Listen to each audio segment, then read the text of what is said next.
Eren salvaria o mundo sem causar um genocídio. Vamos a mais uma teoria de Attack on Titan. Fala aí pessoal do Mansão Geek, tudo certo? Espero que sim. E hoje eu estou trazendo mais um Arif, mais uma teoria aqui para vocês. O Arif da vez é o seguinte, obviamente se trata do anime Attack on Titan, ou como eu já canso de falar, e como eu gosto de falar, o que aconteceria se não tivesse as regras não, né? A regra dos 13 anos em Attack on Titan? O que isso iria influenciar na obra como um todo? E quais consequências isso traria para os personagens no geral?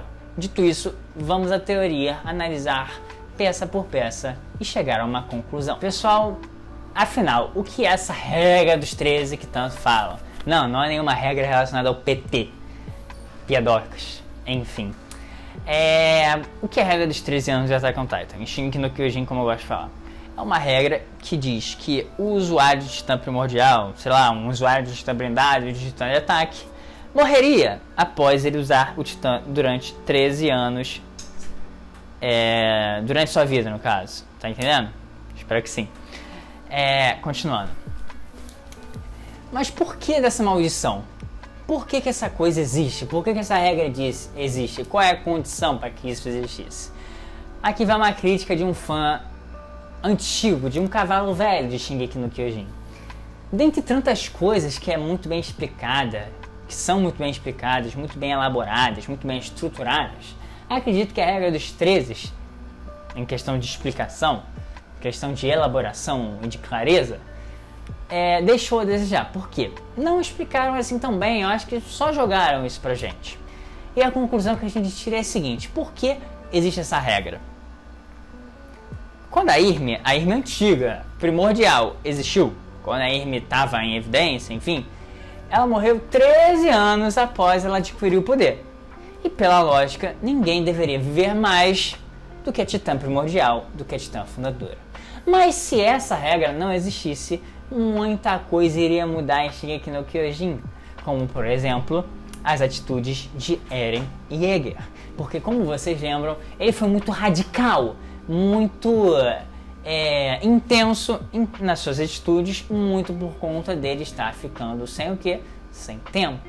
Mas sem essa regra, ele teria tempo de sobra. E vamos analisar isso com bastante calma. Vamos partir de um pressuposto onde a família Fritz, a família real, fizesse um ritual, né? Parada doida, para que o poder da coordenada não caísse em mãos erradas. E que o Grisha, mesmo assim, continuaria com a motivação de passar o seu titã, no caso o titã de ataque, para seu filho Eren Yeager. Claro que a gente viu toda a situação de manipulação, do Eren manipulando o próprio pai, enfim. Mas mesmo assim, eu acho que isso não interferiria no fato do Eren ter o titã de ataque. O Grisha passaria o titã para seu filho. Enfim, outro momento que poderia mudar, lembrando, eu estou tratando de hipóteses, rapaziada, é o fato da Irme ter ido para Marley. A gente consegue trabalhar com a Irme indo para Marley com duas teses.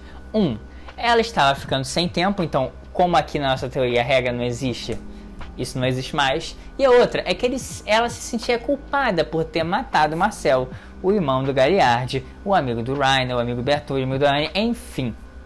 Isso vocês já sabem. Só que com um peso caindo por terra, talvez ela pudesse ficar com a história. Por que não? Ela poderia ficar com a garotinha que ela tanto gostava, já que o problema era tempo, ela ficaria. Caso o problema fosse tempo, ela ficaria aqui em Eldia, que fique claro isso. Mas se o problema fosse ela se sentir culpada por ter matado uma pessoa que não tinha nada a ver com nada ali, ela voltaria para Marley. Só que como tudo é uma hipótese, eu acredito que ela ficaria com a história. Desta forma, o Galliard não existiria, o titã mandíbula do Galliard não existiria. E Eldia teria mais um titã dentro do seu arsenal de malucos que matam pessoas, né? Que eles têm 2 Archmans, o titã de ataque, e agora eles têm o titã mandíbula ao seu lado. Outro momento que poderia mudar, obviamente, como eu já disse, são as decisões do Eren. Aqui, vou jogar real. O roteiro que foi escrito por meu amigo aqui, da grande equipe que Mansão Geek tem, deu as seguintes possibilidades. Só que eu vou adicionar mais aqui ao vídeo para que fique algo mais elaborado. Não que o roteiro tenha ficado ruim, Já fica a mensagem aí pro Thiago. Não, o roteiro não ficou ruim. Mas eu acho que eu posso jogar mais coisas. Porque como envolve Eren e envolve tempo, envolve muito assunto. Então, vamos por parte. Por partes, no caso. Vocês lembram que o Eren ele agiu de forma muito impulsiva e intensa em Attack on Titan, por conta dele estar sem tempo. Inclusive daquela cena icônica onde está todo o antigo Esquadrão Levi, o antigo Esquadrão de Reconhecimento em uma carroça, e está todo mundo conversando, e o Eren fala: estou ficando sem tempo, preciso passar o Titã para alguém, mas eu não quero passar o Titã para nenhum de vocês. Aí a Mikasa fala: não, eu fico com o Titã. Aí o Jean fala: não, deixa que eu fico. Aí o Conde fala: também quero, mas a Sasha fala: não, deixa que eu fico. Enfim, o Eren se sentiu numa situação de muita pressão naquele momento, porque os amigos dele queriam assumir o poder dele, e esse poder dele ele sabe que é uma maldição. O poder dos titãs é uma maldição. Pelo menos ficou subentendido isso pra gente. Agora, se não tivesse essa regra ali dos 13, talvez o Eren ele agisse de uma forma muito mais cautelosa do que ele agiu. Talvez ele não fizesse o que ele fez em Marley, porque ele estava lutando com as pessoas de Marley antes mesmo da tropa de exploração chegar. E isso tinha deixado ele em desvantagem. E se a tropa de exploração não chegasse ali na hora, se a Mikasa não estourasse o seu martelo, ele iria morrer? Dá-se entender que sim, porque ele estava contando com a tropa de exploração ali.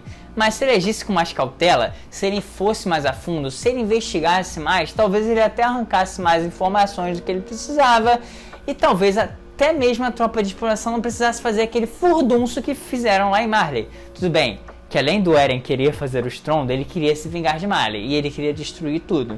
Então sim, você também pode trabalhar com a hipótese que ele destruiu tudo ali, mas não da forma imprudente que foi, porque isso quase levou ele a ser capturado. Pra quem não lembra, o Galliard quase comeu o Eren, o titã primordial de ataque junto, se o Levi não cortasse a boca do Galliard. Enfim, acredito que ele agiria com mais cautela e com menos intensidade como ele agiu em Marley. Agora voltando a Eldia. A Eldia não, acho que não, a Eldia ainda não. Voltando à relação dos irmãos Jäger. Como o Eren tinha a intenção de fazer tudo muito rápido, porque ele estava sem tempo, isso levou àquela situação de que ele traiu o seu irmão lá nos caminhos. A gente pode trabalhar com a hipótese de que ele trairia o Zeke antes mesmo deles, eu digo, Marley chegarem em Eldia. Sabe aquela batalha que teve o Eren contra o Rein, né, blá blá blá, contra todo mundo? Poderia existir a chance do Eren roubar o Titã do Zeke, pegar o poder do Zeke, encostar no Zeke, antes mesmo que eles chegassem nas muralhas. Então talvez o Reiner chegasse lá e o Titã Primordial já estivesse presente, entendem? Só que com essa situação em mente, talvez o Eren só fizesse aquilo que o Armin disse: destruir Marley, somente Marley, e quem estivesse em Marley, e consequentemente ele acabasse com os titãs sem precisar usar o estrondo para matar 80% da população, porque ele teria tempo para poder raciocinar, pensar e fazer as coisas tudo com muita calma. Por que não? Não é? Enfim, e a gente também pode pensar de que o Levi poderia matar o Zeke antes do que? Do estrondo acontecer. Eu digo o estrondo no mangá. Vocês lembram que o Zeke só é morto pelo Levi lá no final? Então, ele poderia matar o Zeke antes mesmo disso tudo que a gente está falando. Tá? Vocês estão entendendo o que eu estou querendo dizer? Lá no final, o Levi mata o Zeke. Só que eu estou querendo dizer que com essas possibilidades, com esses leques que estão abrindo pra gente, talvez ele pudesse matar o Zeke antes disso. Qual o momento? Você pode aí pensar, sei lá, o Eren pega o poder do Primordial e o Zeke vai lá, aparece lá, que nem ele apareceu no mangá, aparece na costela lá do Titã Primordial, e o Levi mata ele. Ou simplesmente o Eren pega o poder do Zeke e depois o Levi vai lá e mata ele. Enfim, são inúmeras possibilidades. Mas que até esse ponto, neste vídeo, as questões que eu pude trabalhar são essas. Eu acredito que não haveria o estrondo da forma que aconteceu, Irme ficaria com a história, o Levi poderia matar o Zeke antes dessa toda essa situação, o Mandíbula não existiria. Só que eu sei que existiriam outras situações, como por exemplo, por que o Eren não ficaria com a Mikasa? No final do mangá ele admite que ele gostava da Mikasa esse tempo todo, mas não ficava com ela porque tinha medo dela ficar presa a ele mesmo após ele morrer. Então, quem sabe os dois não ficassem juntos? Não sei. São tudo hipóteses, pessoal. São tudo hipóteses, rapaziada, de um assunto muito delicado e que a gente vai trabalhar aos poucos. Quem sabe a gente até não faça uma parte 2. Comenta aí o que você acha que seria diferente nesta teoria. Esse foi o vídeo, eu espero que vocês tenham gostado. Ele deu muito trabalho, tanto para o meu amigo que escreveu, tanto para eu que estou aqui falando. Deu muito trabalho mesmo, é um assunto delicado, que vocês podem dar sugestões pra gente mostrar o que mais mudaria.